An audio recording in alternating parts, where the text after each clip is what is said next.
안녕하세요. 반갑습니다. 말씀을 사모하는 여러분, 성경을 하루 한두 장 읽어서 성경을 통독하는 프로그램 이 방에 찾아온 것을 환영합니다.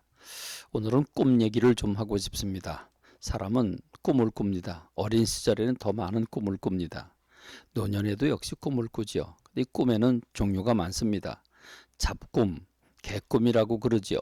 자고 나서 꿈을 꾸긴 꿨는데 무슨 꿈인지 다 잊어버리고 마는 꿈. 그런데 여러분, 그런 꿈 말고 여러분이 삶을 살다가 정말 아주 정말 또렷한 꿈을 꾸었는데 그 꿈이 수년이 지나가고 수십 년이 지나가도 잊어먹지 않는 꿈이 있습니다. 그리고 그 꿈대로 내 삶이 그 방향으로 흘러갔다면 그 꿈은 참 신기한 꿈이 아닐 수가 없습니다. 성경에는 꿈에 대한 얘기가 나옵니다. 창세기 37장에 요셉이 꿈을 꾸는 얘기가 나오고 그 꿈으로 인해서 요셉이 많은 어려움을 당하게 되지만 또 그 꿈이 그를 일으켜 세우기도 합니다. 자, 이제 오늘은 요셉 얘기로 넘어갑니다. 놀랍게도 아브라함과 이삭과 야곱의 하나님의 이야기가 이제 창세기 37장에 접어들면서 요셉에게로 넘어가게 됩니다. 자, 요셉의 이야기는 창세기 37장 1절로 4절 말씀에서 이렇게 소개하고 있습니다. 야곱의 족보는 이러하니라. 그리고 바로 요셉의 이야기를 나눕니다. 자, 족보가 야곱의 족보는 이렇다고 그러면 누가 누굴 낳고 누가 누굴 낳고 이렇게 나와야 되는데 그런 내용이 하나도 없이 그냥 곧바로 야곱의 족보는 이렇다 해놓고 요셉이 70세 소년인데 그러면서 요셉의 얘기를 꺼내는 겁니다. 아주 곤혹스럽죠. 뭐지 족보라고 그랬는데 여러분 이것은 이렇게 해석을 해야 됩니다. 자, 아브라함의 시대, 이삭의 시대, 야곱의 시대가 지나가고 이제 야곱의 족보, 야곱의 뿌리가 어떻게 연결이 되는가? 그것은 바로 요셉이라고 하는 사람에게로 연결이 된다 하는 것을 보여주고 있는 겁니다. 곤혹스러워할 필요가 없습니다. 이제 인수인계가 되는 것입니다. 그런 점에서 오늘 이 창세기 37장에 나오는 요셉의 이야기는 아주 흥미진진한 얘기가 아닐 수가 없습니다. 자, 그런데 문제는 이 야곱 집안이 참 그 복잡한 집안인 거 여러분 잘 알고 계시죠? 야곱은 요셉을 다른 11명의 아들들보다도 더 사랑했습니다. 근데 바로 이게 문제입니다. 더 사랑했다는 얘기는 편애를 했다는 거죠. 다른 자녀들보다 이 요셉을 더 사랑했습니다. 그럴 수밖에 없는 것은 야곱이 부인이 넷이나 되었지만 그 중에서 정말 사랑하고 아꼈던 여인은 바로 라헬인데 그 라헬이 바로 베냐민 요셉의 동생을 낳다가 일찍 죽었습니다.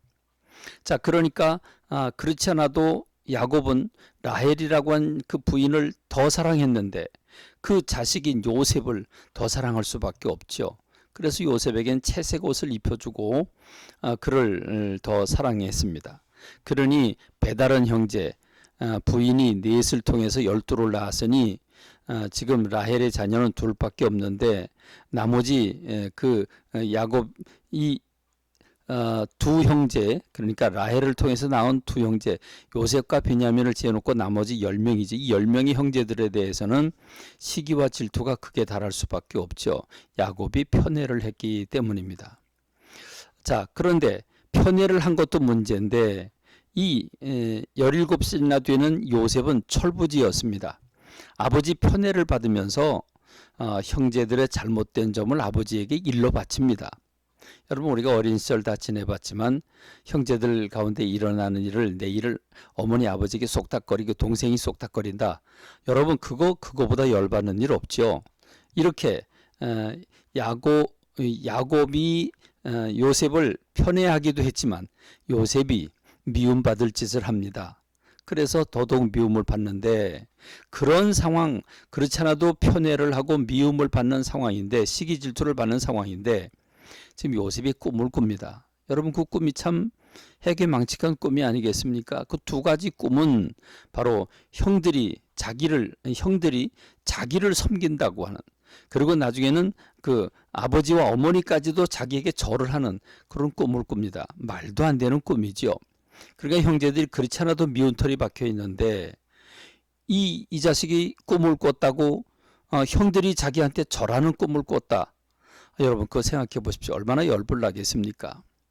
그러니까 더욱더 미워하게 됩니다. 자, 그런 가운데 이제 이 12명의 아들들이 서로 시기하고 질투하는 가운데 10명이 뭉쳐서 요셉 하나를 미워하는 형국으로 발전했다 버리고 말았습니다.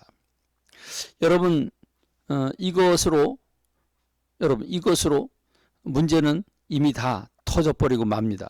결국 아버지가 아들을 심부름 보냅니다. 자, 이제 세겜이라고 하는 곳에 10명의 형제들이 양을 끌고 소를 끌고 가서 방목을 하고 있기 때문에 오랜 세월 돌아오지 않았습니다. 그래서 아버지가 세겜에 내 형들이 있는데 잘 있는지 무고한지 궁금하구나. 네가 좀 보고 와라.